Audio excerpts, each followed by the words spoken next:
Air India AI-171 crash mystery solved. क्या ये गलती थी या सिस्टम फेलियर? एक शांत दोपहर एक बोइंग 787 टेक ऑफ करता है अहमदाबाद से और सिर्फ 36 सेकंड के बाद एक चिलिंग मैसेज सुनाई देता है, मेरे नो पावर। AI-171 एक रूटीन फ्लाइट बन गई एक ऐसी ट्रेजेडी जिसने पूरे भारत को हिला के रख दिया।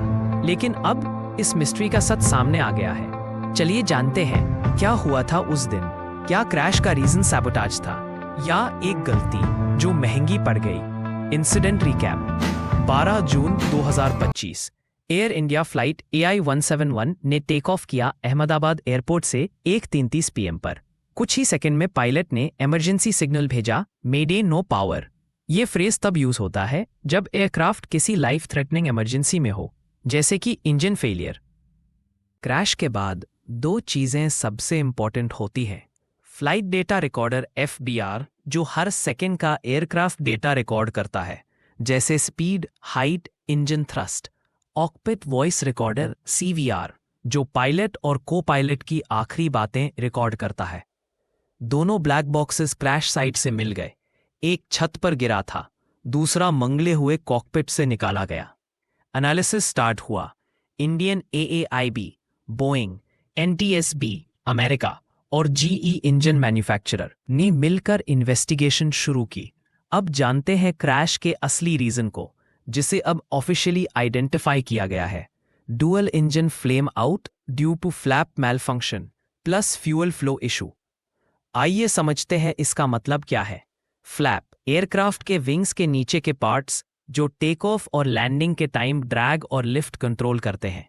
अगर फ्लैप्स गलत पोजीशन में हो तो प्लेन का ड्रैग बढ़ जाता है। फ्यूल फ्लो सेंसर ये इंजन को बताता है कि कितना फ्यूल भेजना है।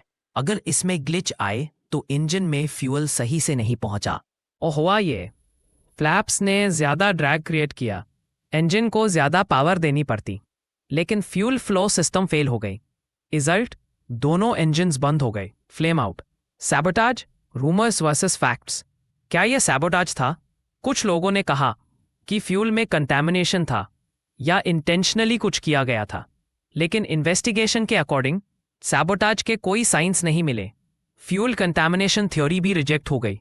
इसलिए वजह थी मेंटेनेंस एरर। जिन फ्लैप्स का सेंसर रिप्लेस किया गया था 1 हफ्ते पहले, उनका कैलिब्रेशन सही नहीं था। एक छोटी सी सेटिंग जो प्रॉपरली अलाइन नहीं हुई और रिजल्ट मिला इंजन फ्लेम आउट। पायलट ने इमरजेंसी कॉल दिया, लेकिन 36 सेकंड में ज्यादा कुछ नहीं किया जा सकता था। फ्लेम आउट के बाद बोइंग 787 जैसे एयरक्राफ्ट में रीस्टार्ट प्रोसीजर होता है, लेकिन सिर्फ अगर ऑल्टीट्यूड और टाइम मिले। यहां दोनों नहीं थे। एक और चीज, क्रू को पता नहीं था कि फ्लैप्स गलत पोजीशन में हैं क्योंकि सेंसर्स फॉल्टी थे। यह ह्यूमन एरर नहीं, सिस्टम एरर था। इस क्रैश के बाद DGCA ने बोइंग 787 के मेंटेनेंस प्रोसीजर्स में अपडेट किया। फ्लैप सेंसर कैलिब्रेशन के नए रूल्स, इमरजेंसी प्रोटोकॉल्स में अपडेट्स, पायलट ट्रेनिंग मॉड्यूल्स में engine flame out during take off simulation include किया गया।